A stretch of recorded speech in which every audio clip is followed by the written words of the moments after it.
Bonjour à tous, ici Black Orion d'Algostep Company en direct d'un coin paumé en Bretagne. Et en attendant la prochaine averse, je vais vous rappeler l'origine du test qui va suivre. Dans notre première vidéo, j'ai présenté le projet Mantrix ERS. Donc le projet Mantrix ERS, pour celles qui ne l'auraient pas suivi, c'est un système d'exploitation en VB.NET, recréé plus tard en C++ natif, créé sous Softwarezator 2012 de Villars Software ou Étienne Baudou, que vous avez d'ailleurs en fond là, en dessous, enfin derrière la machine virtuelle. Donc le but c'est de devenir natif, mais il y a un entre-deux. Il y a entre le virtuel et le natif, il y a un grand pas à faire tellement géant qu'il faudrait des années pour développer tout ça. Donc en attendant que passent ces petites années de programmation, on a l'entre-deux, ce qui est le semi-natif. Donc en fait, le semi-natif c'est reprendre le projet WRK et le modifier pour faire en sorte en fait de n'utiliser que le kernel et les bases même de Windows. Donc le kernel NT 5.2 c'est l'équivalent de Windows XP 64 bits professionnel. Donc le projet WRK a été modifié, il ne fonctionnera ici qu'en 32 bits. Donc comme le but est de devenir natif, vous allez me dire que c'est impossible. Eh bien en réalité c'est possible. Donc c'est l'entre-deux, c'est ce qu'on va voir. C'est le tout premier, enfin c'est le quatrième essai déjà, mais c'est le tout premier essai que je vais vous montrer. Dans notre première vidéo, comme je vous ai dit, on a fait le test de Mantrix. Donc là maintenant on va voir le semi-natif. Donc semi-natif, ça veut dire qu'on utilisera trois kernels différents pour supporter l'OS. Donc déjà le premier kernel c'est NT 5.2, sans Windows XP x86, donc suite au projet WRK, mais avec seulement l'interface Shell, Explorer, .NET 4.0 et enfin le registre d'installer classique. Donc comme vous l'avez deviné, derrière vous, vous avez le bureau Windows. Avec n'importe quel clic, rien ne fonctionnera, hein, il est figé. Donc c'est juste l'arrière du bureau. Donc il faut savoir que le bureau Windows en plus, enfin sous XP en tout cas, c'était en fait un explorateur auquel on avait caché certaines choses. Euh, donc là, comme vous voyez, ça ressemble, ça ressemble pas mal au shell de Mantrix, qui est normal, vu que bon, il n'y a plus la barre, il n'y a plus rien. Donc ici, on va réouvrir le disque C. Donc le disque C a été légèrement modifié. Donc pour revenir avant sur les trois kernels, donc je vous ai dit il y a la NT 5.2, il y a ensuite le kernel Mandrive Core de notre création. Il a été recréé en C++ dans ce cas-là, donc C++.net, hein, pas C++ natif, n'en parlez pas. Donc dans le but juste de supporter l'OS et les drivers de base, quoi. Et enfin le kernel CPC2 SOS2 de Sébastien Favier. Donc c'est celui-là qu'on va voir ensemble pour la toute première fois, un interprojet. Donc c'est le projet à laquelle on bosse, Sébastien et moi. Donc il y a encore énormément de boulot à faire. Donc là c'est juste du semi-natif, pas du natif, hein, confondez pas. Donc CPC-DOS va donc tout supporter en fait, les applications Win32, donc 32 bits, et la base de NT en tout cas. Donc il a son propre registre, c'est par là qu'on va passer. Donc pour démarrer, nous allons lancer le kernel CPC-DOS via le bureau NT5.2. Donc avant, je vais vous présenter le nouveau système, comment il est fait quand même. Donc nous avons un raccourci pointant sur une base WRK. Donc planté, ça c'est normal, il n'y a rien écrit dedans pour l'instant. Et le Microsoft.net avec le lien. Donc voilà, ça c'est tout con. Donc faut pas oublier que les bases évidemment de Windows sont installées, heureusement d'ailleurs, parce que sinon on pourrait pas faire en semi-natif. Les couleurs telles que vous les voyez, c'est fait exprès. Mantrix va les gérer et du coup va s'appliquer pareil. Donc vous allez voir qu'en semi-natif, vu qu'on n'utilise pas du Windows en lui-même, vous allez pouvoir découvrir quelque chose de pas mal du tout, c'est-à-dire que tout va être fluide au niveau des interaction entre les fenêtres, etc. Normal, puisque c'est nous qui allons remplacer tout le Windows en fait. Et évidemment, on va passer par le Mandrive Core qui va faire le lien entre CPC-DOS et Mantrix, parce que sinon ça va pas marcher. Donc on va le lancer. Donc comme vous voyez, il est dans C Windows, CPC-DOS C, CPC-DOS System. Donc en fait, on pointe simplement sur le kernel noyau.exe de CPC-DOS. D'ailleurs, je vous mettrai à la fin de la vidéo le lien où vous allez pouvoir télécharger CPC-DOS. Donc là, CPC-DOS a été forcément modifié, donc c'est pas la peine, sur le site vous l'aurez pas comme ça. Donc plus tard, si je vois que ça marche, on pourra poursuivre. Donc c'est parti, on lance le kernel. Donc voilà, Montrix Edition Red Server Dal, Ghost Step Company. Test Seminatif, comme je vous dis, c'est le numéro 4. Moi je vous montre ça pour la première fois. Donc, donc CPC-DOS est un kernel complètement différent, hein, donc aucune commande ne va fonctionner à part bien sûr l'IUG, hein, parce que CPC-DOS, son but de Sébastien Favier, c'est de créer votre propre OS de zéro, hein, c'est juste le kernel qui vous fournit. Donc ici, avec les modifications que j'ai faites déjà, nous allons donc lancer le shell, en espérant que ça fonctionne, parce que ça fonctionne qu'une fois sur deux, et c'est pas stable du tout encore, hein. Donc c'est parti. Ouais. Donc voilà, donc là on a le basculement. CPC-DOS bienvenue. Donc là on va sortir demande refcore, il aura changé les fichiers. Voilà. Kernel est toujours actif en bas, on l'a vu, et c'est parti. Donc là vous voyez ça rame beaucoup, c'est normal, hein. De toute façon sur la machine virtuelle j'ai mis 15 Go de RAM, je ne pouvais pas faire plus. Oui, mon PC de développement n'est pas assez puissant. Donc voilà, nous nous retrouvons donc avec Montrix en semi-natif.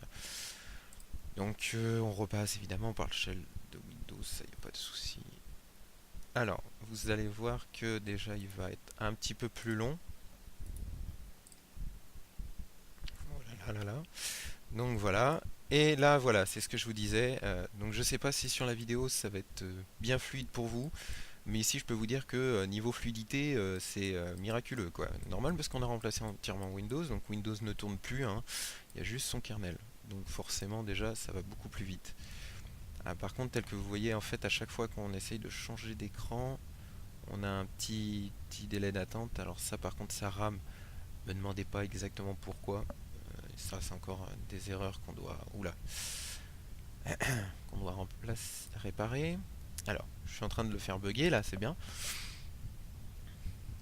Ouais, il a du mal à gérer le truc aussi. Je vais vous en profiter maintenant que vous avez vu vite fait la fonction elle-même en Matrix semi-natif, hein. Tel que vous voyez, certaines choses changent, pardon, comme déjà la police, hein, parce que c'est pas la même. Vu que c'est dépendant du .NET, voilà. Vous le voyez comme c'est maintenant, hein, par rapport à la première vidéo, pour ceux qui l'ont vu, c'est pas la même chose. Sinon, bah, on reste sur les mêmes apparences. Oups, non, c'est pas ça que je voulais faire. Donc voilà. Euh, donc là, ben tiens, on voit d'ailleurs, on pointe. Donc dans C Windows, donc en fait c'est WRK, hein, il y a un pont entre les deux, il y a un lien. CPDOS c'est CPCDOS, système, notre système à nous, user. Donc vous voyez en fait Montrix.exe, enfin là c'est .com, etc. Pointe ici en fait, il est entre les deux. Donc voilà, le kernel aussi, enfin Mandrive-Core en tout cas. Ça fait du bien de voir Montrix fluide aussi. Ça, c'est... Donc comme vous avez vu tout à l'heure, hein, c'est la même chose. Tiens, on va reprendre la même fenêtre. Si vous cliquez sur réduire, vous voyez c'est la même chose, hein. Donc on a bien remplacé complètement le bureau de Windows. Donc voilà. C'est pareil également si on ouvre un... Là, tiens, je vais l'agrandir, je vais le réduire et je vais le baisser. Hop, tiens, on retrouve le même type de fenêtre. Donc voilà, je pense que vous l'avez compris. Tout est relié au shell. Donc voilà. Pour vous dire, Mantrix s'adapte à toutes les résolutions, hein. Donc là je vais pas changer en temps réel parce que j'ai mis VMware Tools, donc ce qui signifie que si je déforme la fenêtre il va s'adapter, mais je sais pas comment va réagir Mantrix à ça.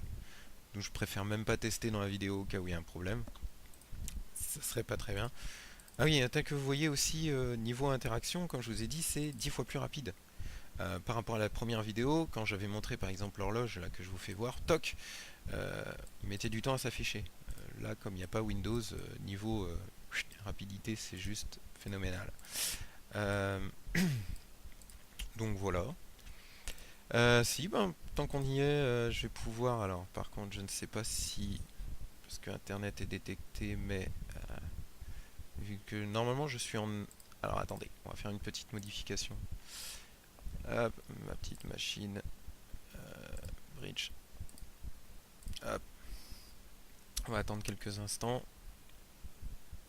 Normalement il va faire la modification tout seul. Alors, je suis pas sûr. Si ça marche pas, on va pas traîner, c'est pas grave. Euh,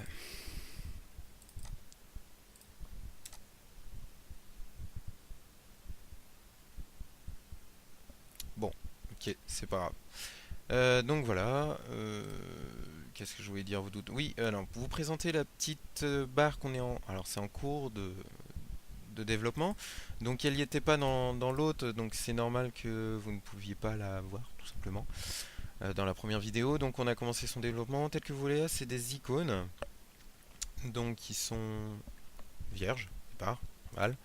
Et vous pouvez en créer des raccourcis. Donc, des raccourcis vers des choses, des logiciels internes à Montrix, mais aussi externes. Donc ça c'est dans le futur en appuyant sur autre, qui n'est pas encore développé.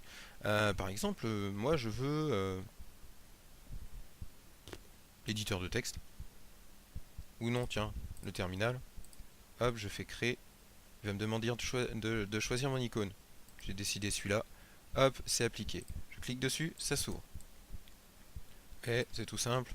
Du coup, votre bureau est un peu plus petit, mais bon, évidemment, oula, vous pouvez recliquer là pour masquer cette barre, d'accord. Au début, on l'avait fait avec mouvement de souris, mais c'était gênant parce que si quelqu'un voulait aller voir l'heure ou juste utiliser ce menu-là, l'action du système, dès qu'il passait sa souris, hop, la barre s'affichait, c'était pas terrible. Donc on a simplement enlevé tout ça, hein. Donc voilà, je peux utiliser très bien autre chose. Alors pour l'instant, hein, comme je vous... Alors peut-être pas... ouais, le web par exemple. Donc pour l'instant, il n'y a que cette icône-là de programmer, hein, c'est simple. Donc les icônes telles que vous voyez, oui, je sais, c'est moche, ça sera réduit, hein, parce que je les ai mis en mode Scratch là, pour ceux qui ont Software Zator. En fait, il faut que je les mette en mode zoom, c'est tout con, hein, vu qu'à la base c'est du vb.net. Voilà. Donc hop, voilà, par exemple, hop, là on a le navigateur à la place de... Ah bah tiens, ça y est, c'est arrivé. À la place du terminal. Pardon, je cherche mes mots. Alors, oulala, il rame un petit peu. Sinon, voilà. Donc oui, alors pour ceux qui voulaient avoir des renseignements là-dessus, alors pof, j'ai enlevé, hop, vous voyez, il se met automatiquement, hein. Il fait automatiquement le... Donc pour ceux qui voulaient aller voir l'information pour aller voir CPC DOS, hein, n'hésitez pas, c'est là. Donc oui, ça c'est normal, je passe encore par IE. Oui, oui, oui.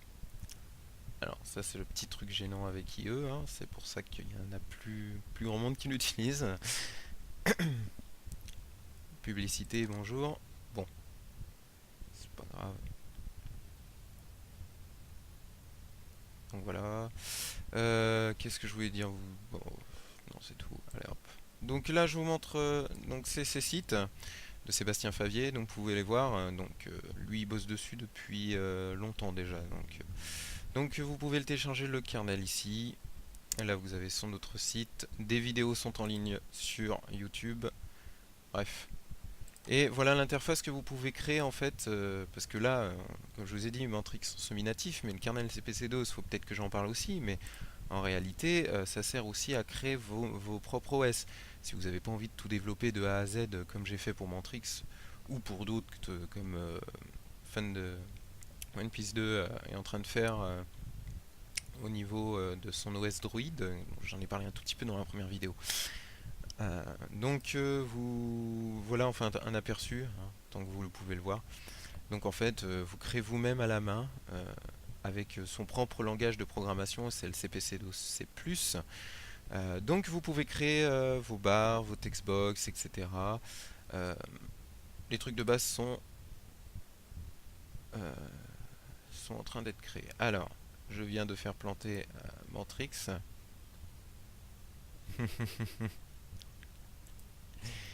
Et oui, le problème du semi-natif, c'est que du coup, comme on n'est pas supporté à 100% par Windows derrière, ça peut planter quand ça plante.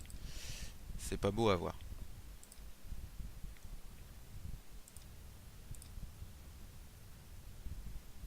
Ouais, on a réussi à en sortir. Donc voilà, je vais refermer.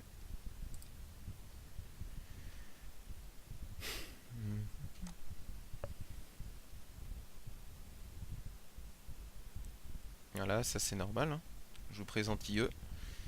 sa page qu'on n'a pas eu tout à l'heure. Donc voilà, la transparence aussi est gérée dans CPC DOS, pour info. Donc voilà.